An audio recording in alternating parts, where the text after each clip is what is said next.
Hi folks, and welcome to a short preview of our upcoming RJ Professional for Microsoft Flight Simulator. Many of you will be familiar with our 146 Professional, the high fidelity simulation of the classic 4-engined T-tailed STOL British regional airliner. Well, the RJ Professional firmly follows in its footsteps, providing you with a high fidelity simulation of what has turned out to be Britain's last airliner.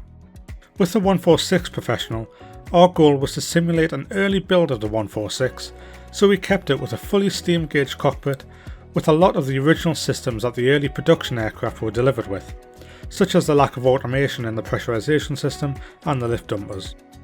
With the RJ, we are completely turning this philosophy on its head. As a stark contrast to the 146, we are developing the RJ to be as up to date as possible and in a configuration that they are still flying in to this day. Upon entering the cockpit, the one area that stands out is the modern glass cockpit displays. Now, we use the word modern in context here, as the PFD or primary flying display and ND navigation display themselves are actually a CRT type, and the curvature of the interior glass can be seen here, along with some dust on the exterior glass that is mostly visible in direct sunlight. The PED or primary engine display may look familiar to some of you, and that's because it's the same type of unit that was fitted to the MD-80 series of aircraft, the only difference in the RJ being that there is two of them fitted side by side. The PED is also an indicator of one of the RJ's biggest advantages over the 146, full authority digital engine control, or FADEC. The FADEC system is fully simulated here, and not only does it improve engine reliability and fuel efficiency, but it also allows the RJ to be fitted with an auto throttle. We know a lot of you have felt lost without an auto throttle in the 146, ourselves included. The auto throttle is manipulated via the controls on the mode control panel or MCP. This again may look familiar to you, as it's the same type of panel that will be fitted to some 737 aircraft. The auto throttle works in conjunction with the TRP or thrust rating panel, which replaces the TMS unit which was fitted to the 146. All of the autopilot and autothrottle modes on the MCP and TRP are simulated to work just as they do in the real aircraft. It may come as a surprise to hear, but just like its predecessor, the real RJ never received a VNAV autopilot mode. Some aircraft were instead fitted with advisory VNAV, but this would be determined by the type of FMS unit installed in the aircraft and would require the necessary software to be installed, which wasn't always the case. Our simulation of the RJ includes the JNLU 910A FMS, and as we have simulated the aircraft to be as up to date as possible, we have simulated this advisory VNAV mode, meaning that VNAV climbs and descents can be achieved using the level change and vertical speed autopilot modes, and the vertical deviation indicators on the PFD and ND as a reference. The MLS and VNAV buttons were only ever fitted to the MCP in the real aircraft to future-proof the aircraft so that the buttons were there should the systems ever be integrated at the aircraft in the future. On the overhead panel, the general layout is similar to that of the 146, but once you delve deeper, a lot of the systems are different. The most obvious change is the pressurization system, which is now fully automatic compared to the semi-automatic system in the 146. The avionics panel is also significantly different now, as it houses controls for the more modern avionics suite. Don't be confused with the lack of IRS alignment knobs on the overhead, they are actually located on the first officer's side panel. On the pedestal, we can see a very modern looking panel layout, with modern VHF and HF radios, brake temperature indicators, as well as an advanced security door lock. The new cockpit door locking mechanism also necessitated the need for a new, more modern cockpit door model, which can be seen here. If you rotate the cover at the top of the door, there is also a little peephole that allows you to see into the cabin, a personal favourite feature of mine. I know, I'm easily pleased. The passenger cabin shown in this video is the same one that was shipped with the 146 version 2 update earlier in the year, so it isn't representative of the final product. The cabin itself will be seeing a large overhaul in the RJ as we aim to be simulating the cabin differences between the two aircraft.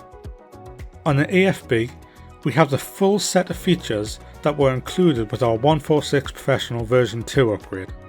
This includes Navigraph and SimProof support, boarding and deboarding logic, including JSX integration, failures, pushback controls, door controls, and a plethora of customization options. The customization options will be tweaked slightly compared to those in the 146 to account for the differences in the RJ. For example, we have added a tail skid customization option that allows you to toggle on and off the tail skid on the exterior. Airlines had the option to fit a tail skid to the RJ70 and RJ85, but this was not taken up by many airlines, and therefore the global RJ fleet ended up with a mix of some aircraft with a tail skid and some without.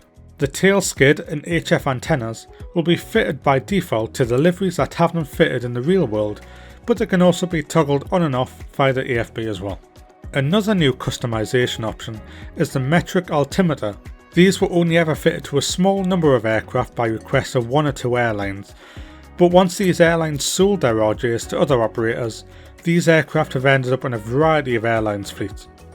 The altitude shown on the MCP is in feet, and there is no way to change that on the real aircraft without software changes. Therefore, this metric altimeter can be used to display the altitude set on the MCP in meters, as well as the current barometric altitude also in meters. On the exterior, we do have a brand new set of over 30 high quality liveries specific to the RJ.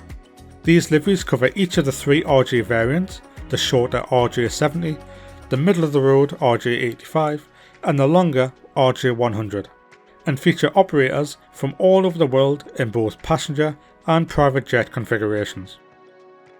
With regards to the sound set, we will be using the critically acclaimed sound set from our 146 Professional as a base for the RJ Professional. We then have some additional sound recordings of the RJ specific systems to integrate into the sound set. All of what we have discussed in this video makes the RJ a really quirky aircraft to operate. With the foundations of the systems that stem from the 146, the MCP and autopilot controls that stem from a 737 type aircraft, and the engine displays from an MD-80 type aircraft, the cockpit is quite unlike anything else. We are thrilled to see that so many users continue to enjoy flying our 146 Professional, and with the RJ being another step deeper in terms of system simulation, additional customization options, quality of life features, refined flight model, additional sounds, and the high quality modelling and texturing that you come to expect from us, we think you are going to enjoy it even more. We're not able to share a release date or pricing for the RJ just yet, but I hope as evidenced in this video, you can see we're not too far away from that now. There will be a discount for previous owners of the 146 Professional, and more information on that will be shared closer to release. Just to touch on the recent announcements regarding Microsoft Flight Simulator 2024, Microsoft have already announced that backwards compatibility is a big feature of 2024 and have stated that with very few exceptions, the majority of products developed for 2020 will be compatible with 2024 out of the box.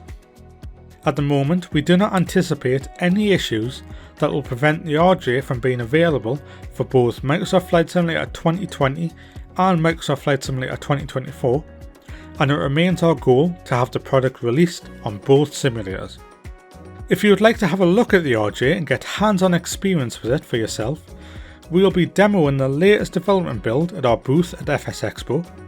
You can find us at booth 511, located just opposite the main Microsoft Flight Simulator stands at the centre of the hall. Whilst there, you might be able to have a sneak peek at some of our other upcoming products and be able to pick up a bargain or two, as we will be offering discounts on several of our current Microsoft Flight Simulator products. A warm welcome awaits.